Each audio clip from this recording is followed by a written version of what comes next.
तो नमस्कार, आज हम डिस्कस करेंगे एचपीएसएससी का प्रीवियस पेपर। ये जो एचपीएसएससी का प्रीवियस पेपर है, इसका आज हम पॉलिटी का सेक्शन जो है वो डिस्कस करेंगे। पॉलिटी का सेक्शन आज काफ़ी इंपॉर्टेंट रहने वाला है, क्योंकि हम इसमें कुछ करंट क्वेश्चन भी डिस्कस करेंगे पॉलिटी से रिलेटेड।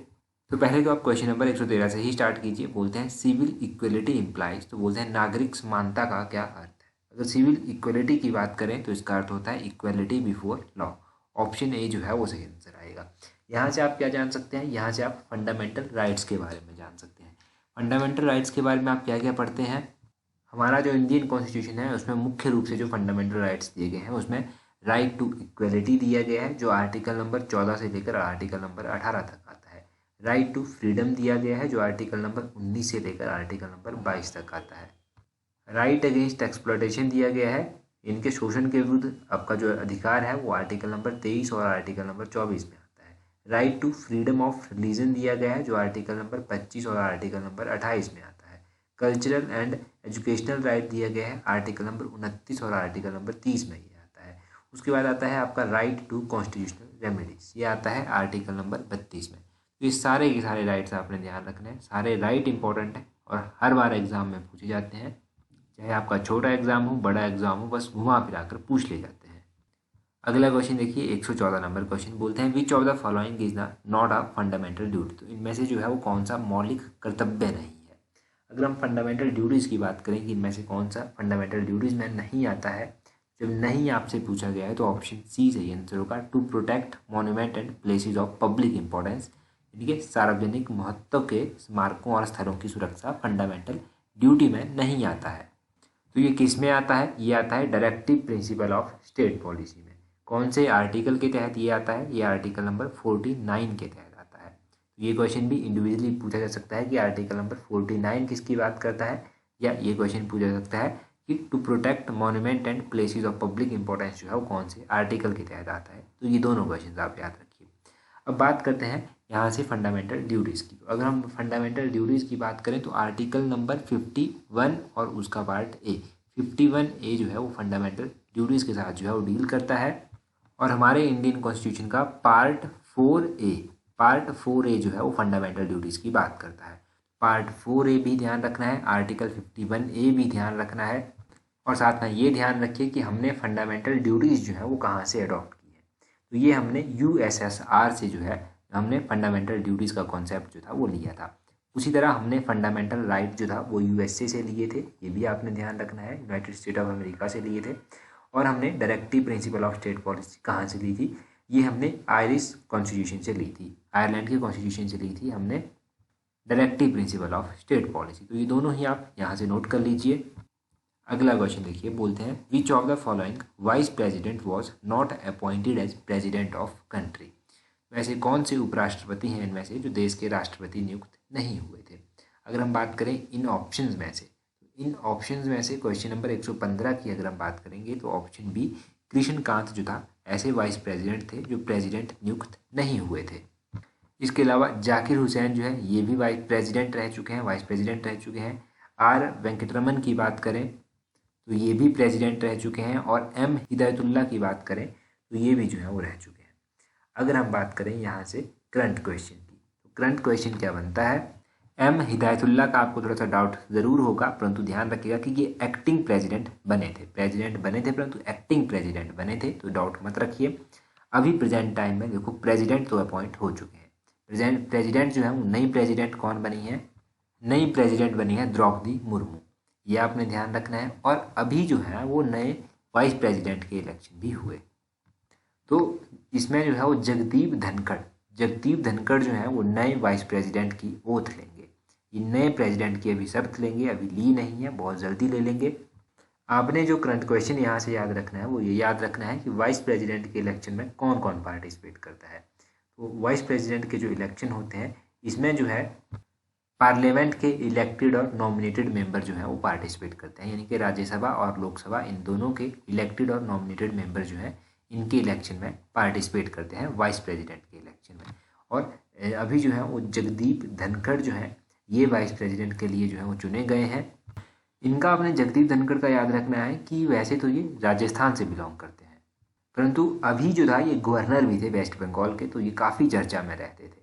तो ये भी आप इनके बारे में ध्यान रखिए। ये करंट क्वेश्चन है कि ये गवर्नर कहाँ के थे, ये गवर्नर थे वेस्ट बंगाल के। वैसे बेसिकली ये राजस्थान से है, राजस्थान बॉर्न है ये। तो ये बेसिक क्वेश्चन यहाँ से याद रखिए। अगला क्वेश्चन देखिए, बोलते हैं which non member can participate in business of either house of parliament. तो कौन गैर सदस्य जो है वो संसद के किसी भी सदन की कार्यवाही में भाग ले सकता है। देखो अटॉर्नी जनरल ऐसे होते हैं जो संसद के किसी भी भवन की कार्यवाही में जो है वो भाग ले सकते हैं, चाहे लोकसभा हो चाहे राज्यसभा हो, ये इनकी कार्यवाही में जो है वो भाग ले सकते हैं। अगर हम बात करें अटॉर्नी जनरल की, तो पहला क्वेश्चन कि प्रेजेंट टाइम में अटॉर्नी जनरल ऑफ इंडिया कौन है। प्रेजेंट टाइम में के वेणुगोपाल जो है वो अटॉर्नी जनरल ऑफ इंडिया है। अटॉर्नी जनरल को जो है वो first law officer of country भी कहा जाता है। और अटॉर्नी जनरल को अपॉइंट कौन करता है, मोस्ट इंपॉर्टेंट क्वेश्चन बनता है। तो अटॉर्नी जनरल अपॉइंट किए जाते हैं प्रेसिडेंट के द्वारा। ध्यान रखिएगा, प्रेसिडेंट जो है वो अटॉर्नी जनरल को अपॉइंट करते हैं। अच्छा, अगर आपसे पूछा जाए कि इंडिया के जो हाईएस्ट लॉ ऑफिसर हैं वो कौन है, तो इंडिया के जो हाईएस्ट लॉ ऑफिसर हैं वो अटॉर्नी जनरल ही होते हैं। आर्टिकल नंबर 76 जो है इंडियन कॉन्स्टिट्यूशन का, वो बात करता है किसकी, अटॉर्नी जनरल ऑफ इंडिया की। तो ये आर्टिकल भी आप ध्यान में रखिएगा, इंपॉर्टेंट आर्टिकल है। अगला क्वेश्चन देखिए 118 नंबर क्वेश्चन, बोलते हैं the quorum of Rajya Sabha is. तो राज्यसभा की गण पूर्ति यानी कि कोरम जो है वो कितना होता है। तो राज्यसभा के कोरम की बात करें तो वो होता है 1/10 ऑफ द टोटल मेंबरशिप, यानी कि जितने भी सदस्य हैं उनका 1/10 जो है वो होना चाहिए, वो कोरम माना जाता है। कोरम होता क्या है एक्चुअली में, ये भी आपको पता होना चाहिए। कोरम होता है कि हाउस की कार्यवाही को चलाने के लिए मिनिमम सदस्य होने चाहिए। तो कितने होने चाहिए, 1/10 अगर मिनिमम सदस्य हैं तो कोरम पूरा है, हाउस की कार्यवाही को जो है आगे चला सकते हैं। अगर 1/10 से कम है तो कोरम पूरा नहीं है, हाउस की कार्यवाही को आगे नहीं चला सकते। ये होता है कोरम का मतलब। कोरम आपको समझ आ गया होगा। और ये क्वेश्चन मोस्ट इंपॉर्टेंट क्वेश्चन है, बहुत बार एग्जाम में पूछा जाता है। आपको लगता है ना कि क्वेश्चन रिपीट हो रहे हैं, क्वेश्चन रिपीट नहीं होते। एक्चुअली में होता क्या है, अब ये क्वेश्चन आप देखेंगे अगर किसी और वीडियो में तो वो अलग पेपर होगा, ये अलग पेपर है। तो क्वेश्चंस इंपॉर्टेंट इसीलिए कहे जाते हैं क्योंकि बहुत बार एग्जाम में पूछे जाते हैं और वो रिपीट भी होते रहते हैं, परंतु पेपर में फिर भी कन्फ्यूजन हो जाता है अगर प्रैक्टिस प्रॉपर ना हो। 119 नंबर क्वेश्चन देखिए, बोलते हैं which one of the following office is held during the pleasure of president of India. बोलते हैं निम्नलिखित में से कौन भारत के राष्ट्रपति के प्रसाद पर्यंत पर जो है वो पद पर रह सकता है। तो अगर हम बात करें कि कौन जो है वो भारत के राष्ट्रपति के जो प्लेजर है उस पर जो है वो पद पर रह सकता है, तो वो होता है governor of the state. Governor of state किसके द्वारा अपॉइंट किए जाते हैं, प्रेसिडेंट के द्वारा अपॉइंट किए जाते हैं। तो ये राष्ट्रपति के प्लेजर पर ही जो है वो ऑफिस में रह सकते हैं। वैसे अगर हम गवर्नर की बात जनरली करें, गवर्नर जो है वो प्रेसिडेंट के द्वारा अपॉइंट किए जाते हैं, परंतु इनका टर्म ऑफ ऑफिस क्या होता है, तो ये जो है वो 5 साल के लिए जो है वो नियुक्त किए जाते हैं, 5 साल के लिए चुने जाते हैं। अगर इन्होंने अपना रेजिग्नेशन देना होगा तो ये किसको रेजिग्नेशन देंगे, ये अपना रेजिग्नेशन प्रेसिडेंट को ही देंगे, ये भी आपने ध्यान रखना है। अच्छा, गवर्नर किसको अपॉइंट करते हैं आगे चलकर, देखो गवर्नर जो है वो जो चेयरमैन जो होता है पब्लिक सर्विस कमीशन का, खासकर स्टेट पब्लिक सर्विस कमीशन का जो चेयरमैन होता है उसको किसके द्वारा अपॉइंट किया जाता है, गवर्नर के द्वारा अपॉइंट किया जाता है। मैं क्यों बता रहा हूँ आपको ये, क्योंकि Himachal Pradesh public service commission जो है इसके नए चेयरमैन जो है वो बनाए जाएंगे, तो कौन अपॉइंट करेगा, गवर्नर जो है वो अपॉइंट करेगा, इसीलिए इंपॉर्टेंट है। और चीफ मिनिस्टर को कौन अपॉइंट करता है, चीफ मिनिस्टर और अदर मिनिस्टर जो होते हैं उनको भी गवर्नर ही जो है वो अपॉइंट करता है, ये आपने ध्यान रखना है। बताने का मकसद पब्लिक सर्विस कमीशन का ये था, स्टेट पब्लिक सर्विस कमीशन का, क्योंकि हमारे हिमाचल का जो Himachal Pradesh public service commission Shimla है उसके नए चेयरमैन अभी बनाए जाएंगे, तो हिमाचल के गवर्नर उनको नियुक्त करेंगे। कौन है हिमाचल के गवर्नर प्रेजेंट टाइम में, जल्दी से कमेंट करके बता दीजिए।